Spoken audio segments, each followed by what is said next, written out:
Break के बाद एक बार फिर से आपका स्वागत है। आप देख रहे हैं टैक्स गुरु और आपके सवालों का जवाब देने के लिए हमारे साथ बने हुए हैं जाने माने टैक्स एक्सपर्ट शरद कोहली साहब।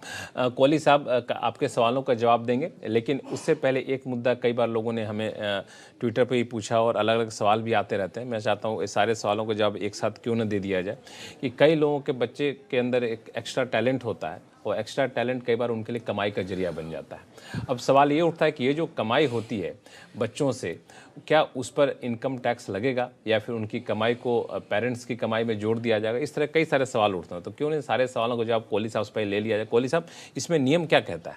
देखिए, वैसे बच्चों के नाम जब आप कोई इन्वेस्टमेंट ट्रांसफर करते हैं या कोई इनकम का सोर्स ट्रांसफर करते हैं तो वहाँ क्लबिंग के नियम लागू होते हैं। सेक्शन 64 में 18 साल से कम का यदि बच्चा है, पर 18 साल से कम है तो? जी, उसको बच्चा मानते हैं, वो माइनर में आता है। पर अगर उस बच्चे ने अपने टैलेंट से या अपनी कोई स्किल से वो पैसा अर्जित किया है या वो कमाई करी है, तो फिर ये क्लबिंग नहीं होगी। एक और हालात में लक्ष्मण क्लबिंग नहीं होती।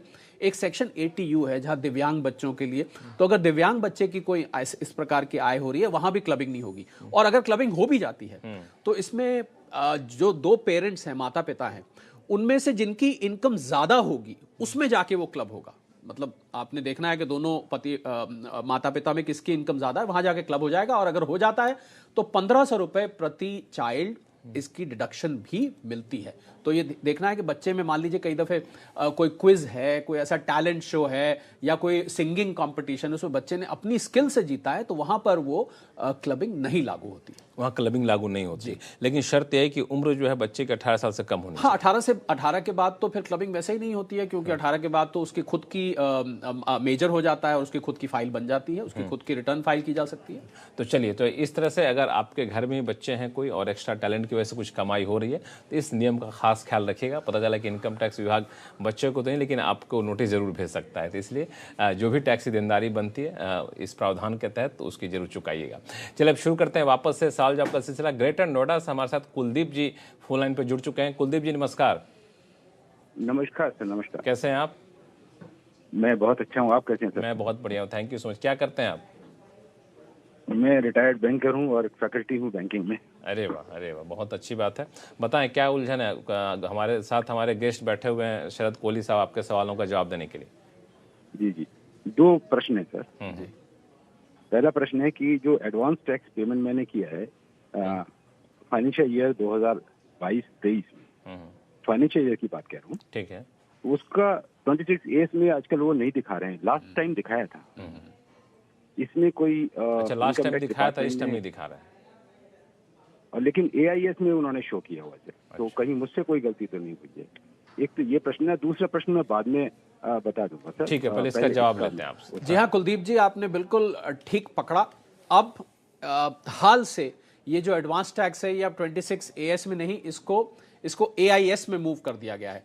26AS में कुलदीप जी अब सिर्फ और सिर्फ जहां पर टैक्स डिडक्शन एट सोर्स है, यानी कि जो जिन इनकम्स पे TDS कट रहा है, जिन ट्रांजैक्शंस पे TDS है, वही आपको दिखाई देगा। बिल्कुल आपने ठीक पकड़ा, आगे से ये AIS में ही दिखाई देगा। कोई गलती नहीं हो रही है, ये अब ऐसा ही है जी। तो बिल्कुल इसका ख्याल रखिएगा। अगला सवाल कुछ आप पूछना चाह रहे थे? जी, एक और प्रश्न है सर मेरा। तो ये कि मैं अपने स्पाउस से capital gain, long term capital gain जो मैंने प्रॉपर्टी से मुझे मिला है, प्रॉपर्टी सेल करने पर, उस पैसे को अपने स्पाउस से ही मैं फ्लैट परचेज करना चाह रहा हूँ अपनी स्पाउस से। तो मुझे क्या डॉक्यूमेंट इनकम टैक्स डिपार्टमेंट को सबमिट करने पड़ेंगे उनको ये कन्विंस करने के लिए कि ये अमाउंट मैंने कैपिटल गेन का इन्वेस्ट कर दिया है? देखिए कुलदीप जी, कोई ऐसी रिस्ट्रिक्शन नहीं है कि आप ये प्रॉपर्टी टैक्स बचाने के लिए किससे ले सकते हैं, किससे नहीं ले सकते। ये अपनी ही स्पाउस से लेना चाहते हैं, आप ले सकते हैं। बस ये देखिए कि ट्रांजैक्शन जैसे होता है उसकी बाकायदा आप स्टैम्प ड्यूटी देंगे ही, रजिस्ट्री उसकी होगी, और उसकी सेल डीड, परचेज डीड अपने पास सुरक्षित रखें। ये बात सच है लक्ष्मण के ये अपलोड नहीं करनी होती रिटर्न फाइल करते टाइम आपको प्रॉपर्टी परचेज पेपर सेक्शन 54 के अंतर्गत जब आप कुलदीप जी बेनिफिट लेंगे, पर इसकी सेल परचेज डीड अपने पास संभाल के जरूर रखिए, क्योंकि ये बड़ा ट्रांजैक्शन है, कैपिटल गेन बचाने के लिए कभी भी आपसे कुलदीप जी पूछा जा सकता है। बाकी आप अपनी पत्नी से मकान खरीदना चाहते हैं, बड़े शौक से खरीदे, कोई दिक्कत नहीं। कोई दिक्कत नहीं। चलिए चलते हैं नागपुर, जहां से चैताली जी का ईमेल आया है, और ये जो ईमेल है इसमें ये जानना चाहते हैं कि ट्रेडिशनल लाइफ इंश्योरेंस इंस्ट्रूमेंट्स के रिटर्न पर टैक्स लगेगा क्या। और इनको एक और कन्फ्यूजन है कि बजट 2023-24 में इन इंस्ट्रूमेंट पर टैक्स प्रावधान क्या है।